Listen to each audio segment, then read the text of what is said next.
আছি থাইল্যান্ডের রাজা রাজপ্রাসাদে। দেখতে পাচ্ছ এটা তার প্রাসাদ। রাজা যখন বললো যে তোমরা আমাকে নিয়ে একটা লাইভ করো, তখন আমি রাজাকে নিয়ে চলে আসলাম। এনিওয়ে আমি একটা কমেন্ট পড়ি কি আসলেই রাজা, রাজা তো নড়ে না। হাই বাসায় কিছু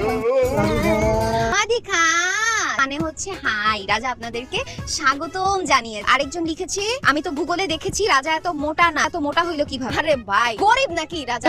আর সে প্রথম থেকে শুকনা ছিল, রাজা তো করতে করতে সে এখন এই সাইজের হয়ে গেছে। কি করছেন আপনি এগুলা? আমি থাইল্যান্ডে রাজা খাচ্ছি।